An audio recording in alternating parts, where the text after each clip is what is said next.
We are here with Janelle Bruland. She is the author of a book called The Success Lie. A lot of us, I know, I get it. We've got a long list of books we got to read, you know, the good ones. I think this could be one of those ones that help push you a little bit, especially for all you entrepreneurs out there. So first off, thanks for being here. Glad to be here. Driving down to Seattle from Birch Bay.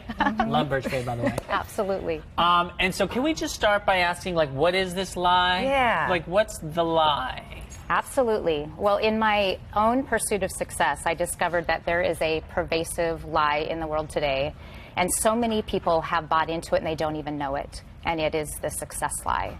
And I bought into it myself. And entrepreneurs and business professionals everywhere just think you need to do more and more. You've got to be on all the time. You have to work harder, longer, and sacrifice everything, even your health or your relationships. To get to where, though, right? Yes. Well, to get to this success, in your own pursuit of success, and you end up having this gap in where you are versus where you want to be. And I got myself off of that treadmill. I took back control of my life, and that's how I ended up putting this book together. Yeah. I want to show others how now. Yeah, you know, especially for, I think, folks living around here, we have the super high cost of living. So it would seem, I think for a lot of people, it's like, hey, I need more because I need to pay the rent, or I need to try to get a house. I mean, and so what do you say to that?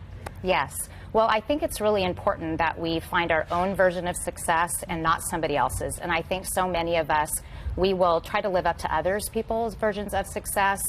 We look at that social rule on social media, on Facebook, and we think that everybody has this perfect life and we want that, but we're not really seeing behind the scenes. Oh, they're on this great vacation. So, Yes. yeah, I know, right? So are you, to kind of sum up, I'm trying to figure this out here. We all want to get to somewhere where we feel like, okay, we've made it. This is the success that we're talking about.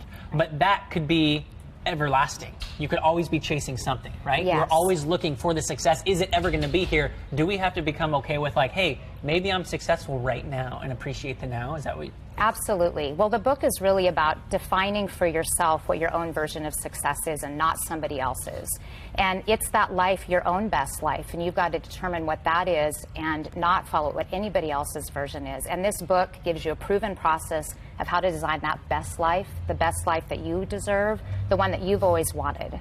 And that's what I'm doing in this book. Got it. I am dying to know what made you want to write this. What were you observing? Was there some kind of revelation? What made you say, okay, I need to write this book or tell this story? Definitely. Well, it's really about choice, and the choice is the truth is yours and yours alone to live your best life. And I had gotten myself off track. I was living on automatic. We get caught up in this unconscious living. You think of being on a kayak and you don't pay attention, you start drifting out to sea.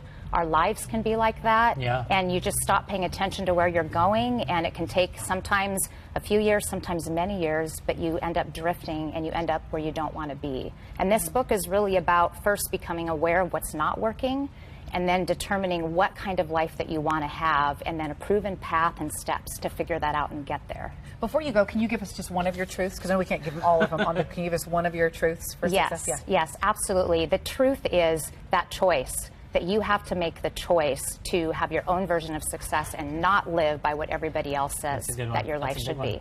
So that's a big one in this book. You're going to be signing tonight where? I am. I am going to be at Third Place Books in Seattle at 7 o'clock tonight, so come on out. I'm really excited to be able to see people, to talk about the book and some great action tools and resources that are in that book to help people get their best life. So that's coming up, and find out more at thesuccesslie.com and go buy the book and take back your life.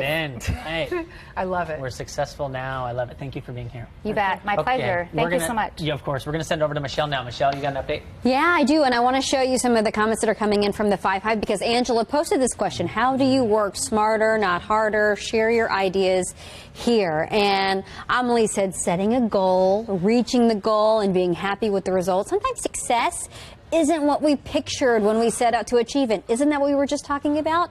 Sometimes it's feeling proud knowing you gave it everything you had to get where you are now. Love that. That's a good one, don't you think, Angela? Also, Teresa said you are happy with where you are and what you have, or are on a path to get there. So keep all of those comments coming. These are wonderful.